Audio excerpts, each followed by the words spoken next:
시상면. 실제로 이게 다행인 건 뭐냐면 슈로스의 첫 번째 원래도 시상면이거든요. 사실상 우리가 산모가 됐었을 때 아이가 뱃속에 있었을 때 많은 통증이 생기는 게 시상면과 관련된 게 상당히 많죠. 그래서 거기에 대해서 낮은 것만 들어가고요. 하나만 더 들어가게 되면 지난주에 제가 어떤 필라테스 단체에서 초대해 주셔가지고 수업을 했는데 한 선생님이 자기 엑스레이 2장 갖고 왔어요. 각도가 한 20도 가까이 늘었어요. 그 시기가 뭐였냐면 출산 후. 출산하고 나서 그때는 괜찮아요. 출산하고 나서 통증도 생기더니 엑스레이 찍은 각도 늘어났어. 이런 얘기를 하시더라고요. 즉 우리가 아이가 뱃속에서는 시상면이 많이 깨져. 이건 저희의 논리예요. 측만의 3차원적인 변형 중에 시작점은 시상면이거든요. 근데 아이가 있을 땐 시상면이 더 많이 깨지죠. 그리고 나서 올바른 뭔가 자극 후처치를 안 들어가게 되면 그런 케이스는 제가 종종 봤습니다. 혹시 진익킴 선생님 첨언해 주실 거 있으시면 산모 관련은 제가 잘 몰라서. 네, 질문이 임신 전에 운동을 하셨는데 그러니까 아이가 뱃속에 있을 때 측만이 있는데 어떤 걸 하면 좋을까, 하면 안 될까 이제 이런 내용입니다. 그 전에도 운동을 하셨던 분인가요? 그 전에 임신 전에? 예. 임신 전에 운동을 하셨던 분이고 이게 새로운 게 아니면은 굳이 제한을 하지 않거든요.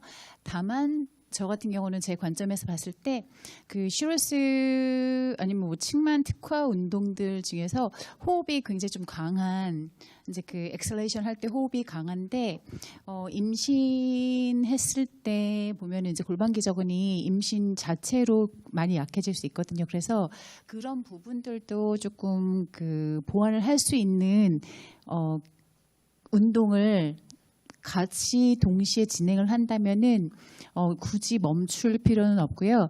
다만 이제 임신 초기에 이제 호르몬의 변화가 가장 조금 급격하게 나타나는 시기이기 때문에 그날 아침에도 다를 수 있고 저녁에도 다를 수 있거든요. 그래서 저는 그날 산모님 컨디션에 따라서 운동 강도라든지 이런 이제 동작 같은 것들은 좀 조율해서 하시면 되고 굳이 스탑하라고는 말씀드리고 싶지는 않아요. 네, 저는 아까 말씀드린 것처럼 이제 뭐 초기는 아니지만 중간에도 가가지고 통증 때문에 겸해서 오시는 분이 있어서 방금 말씀 주신 것처럼 저희가 원래 하는 그 양 강도에 대한 부분을 훅 줄여서 들어가는 편이고요. 근데 어지간하면 저는 그럴 때가 되면 이제 제가 케어하기보다는 그 상황에 있어서는 그분의 특화된 분에게 보내는 게 맞아서 저는 트랜스레이션 해서 그렇게 진행하고 있습니다. 혹시 질문 한 분이라도 더? 네, 마지막으로. 마이크 드릴게요. 저요? 네. 갑자기? 네. 혹시 10세 정도 됐을 때 90도 각도가 이제 되고 나서 네. 10도로 이제 호전이 되고 난 후에 운동을 아예 하지 않는다면 다시 또 악화가 될 가능성이 있나요? 일단은 90도가 10도 되는 거 정말 만들고 싶습니다. 아까 그 아이, 여기 있었던 아이가 원래 95도에서 지금 한 82도 정도, 한 10도 정도 떨어졌거든요. 근데 어차피 거기서 거기에요. 10도 좋아져도 와 이거 절대 아닙니다. 어차피 50도 아래로 내려갈 때까지는 그냥 수술해야 되는 사람인 거예요. 정도만 다를 뿐. 근데 만약에 그렇게 됐다. 그러면 아까 얘기 드렸듯 저는 운동 무조건 하라고요. 실제로 어떤 사례가 있었냐면 여기에 들어갔던 아이들이 있어요. 몇 명 있는데 실제 경험적인 걸로 여기에 들어갔는데 어떤 아이가 하필이면 취미가 게임이었어요. 이 아이가 정말 열심히 해서 그 이유는 이거 빨리 하고 슈로스 때려치우고 나서 나는 게임에 미쳐버릴 거야. 게임할 거야.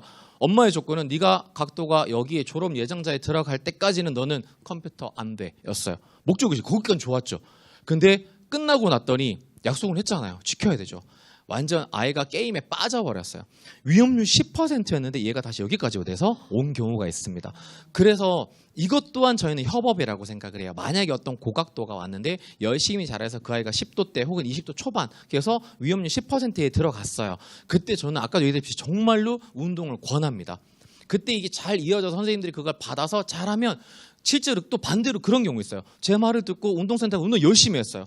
그리고 한 1년 뒤에 찾아와요. 바카스 하나 들고 와요. 서로가 은인이니까. 근데 제가 기억하는 거는 거의 20도 다 됐는데 선생님 저 엑스레이 새로 찍었는데 이거 보세요. 왔는데 10도가 안 돼요. 뭐 했어요?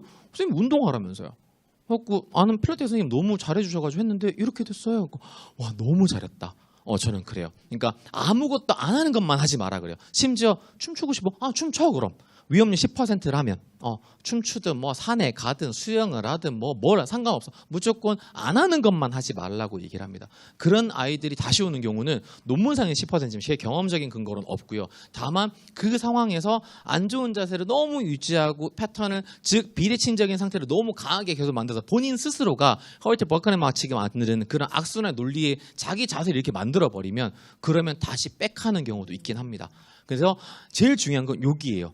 즉 아까 얘기 드렸다시피 만약에 여기에 있던 아이가 예를 들어서 막 70도였어요. 열심히 해서 각도가 50도대가 돼요. 그럼 여기 갔죠. 그럼 위험률은 꼴랑 100에서 90대인 거예요. 좋아진 게 아니에요. 실제 그런 아이들도 있어요. 70도에서 열심히 해서 40 몇 도가 됐어요. 근데 그 아이가 나 좋아졌네. 안 해도 되잖아. 났어요. 쫙. 그 아이가 나중에 80도에 나타납니다. 그런 일들이 실제 있습니다. 오늘 여기 나왔던 케이스 중에 아까 왜 좋아진 케이스 얘기 드렸죠. 그 중에 하나가 그 아이예요. 70도에서 40도까지 갔다가 그리고 다시 90도가 되고 100도가 된 아이가 있습니다. 그렇게 됩니다. 그래서 얘가 중요해서 제가 이 표를 드린 거예요.